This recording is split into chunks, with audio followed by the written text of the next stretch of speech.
Hola amigos, petite vidéo du matin pour vous montrer la différence sur les fleurs de courgettes, les fleurs mâles, les fleurs femelles. Donc la plupart du temps, les fleurs de courgettes s'ouvrent le matin et se referment dans l'après-midi. C'est pour ça que je vais vous montrer ça ce matin. Donc là par exemple, courgette blanche. Donc sur ce pied, il y a deux fleurs d'ouvertes. Donc si on s'approche de plus près, vous allez voir, hop, ceci c'est une fleur mâle. Hop, vous voyez l'intérieur, bah, ça fait comme un mâle. Hein. On voit juste un petit tout droit. C'est tout droit, c'est comme la fleur du mâle. Hein. Voilà, et la fleur, vous allez voir en dessous, voilà, ça fait une fleur normale. Rien de spécial. Vous allez voir la différence avec la femelle. La femelle, à l'intérieur, regardez, ça c'est comme ceci.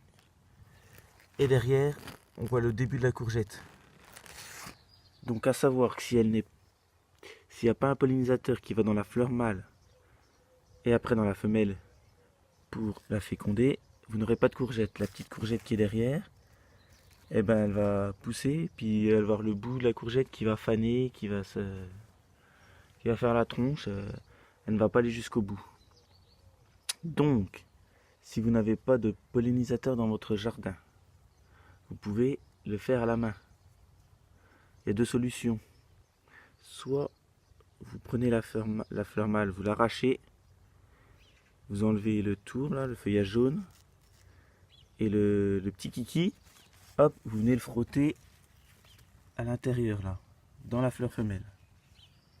Ou soit, tout simplement, ce que je vais faire, pour vous montrer, vous prenez un coton-tige, vous allez, hop, le frotter contre le petit kiki de la fleur mâle, tout partout, dadadadam. Vous allez faire le travail de l'abeille, tout simplement. Hop, hop, hop, hop, vous venez frotter. Regardez, j'ai le bout du coton, on voit pas très bien, qui est jaune.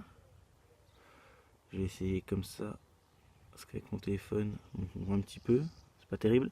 Et après, hop, vous venez, et ben pareil, le frotter dans la femelle. Donc oui, ça dépanne, hein, mais bon, le mieux, c'est d'amener un maximum de biodiversité, de pollinisateurs dans votre jardin. Voilà, tout simplement. Voilà. Juste une petite vidéo pour vous montrer cela. Voilà. Et normalement, vous aurez par la suite une belle courgette. Donc j'ai jamais fait. Je le fais pour essayer. Je vous montrerai l'évolution. Savoir si sur ce pied, j'ai une courgette blanche qui va partir, qui va se développer. Allez les amis, bonne journée. Donc très important, si vous voulez avoir une bonne production de courgettes, de cucurbitacées en général, il faut que vous plantiez des plants, beaucoup de plants, les uns à côté des autres. Ne plantez pas un ou deux plants de courgettes. Car regardez, pour exemple, la vidéo que j'avais fait ce matin, avec ma fleur femelle, on reconnaît le fruit qui est là, et ma fleur mâle qui était de l'autre côté, une de ces trois là qui est fermée. Elle ne s'ouvre que le matin, le soir elle est déjà refermée. Donc si vous n'avez planté qu'un plant de cucurbitacées en général, donc là de courgettes, si vous mettez qu'un plant, forcément, faut faire très vite pour les abeilles ou les pollinisateurs, donc la matinée pour faire développer votre fruit. Sinon vous n'aurez rien. Donc très important, ne pas oublier, planter plusieurs variétés de courgettes, ou plusieurs courges, ou plusieurs melons les uns à côté des autres.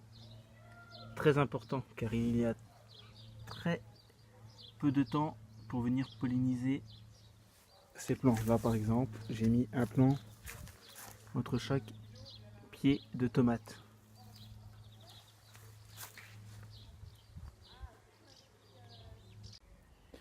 Donc les amis, n'oubliez pas les deux principaux facteurs de réussite, Plantez un maximum de pieds de cucurbitacées de votre choix, les uns vers les autres, c'est-à-dire plusieurs plants de courgettes, les uns vers les autres, plusieurs plants de concombres, plusieurs plants de melons, plusieurs plants de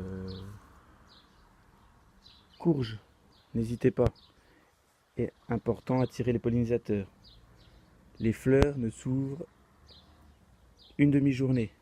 Le matin, elles sont bien ouvertes. Le soir, vous rentrez, il n'y a plus rien. Donc, un maximum de plants, un maximum de pollinisateurs pour avoir des récoltes abondantes.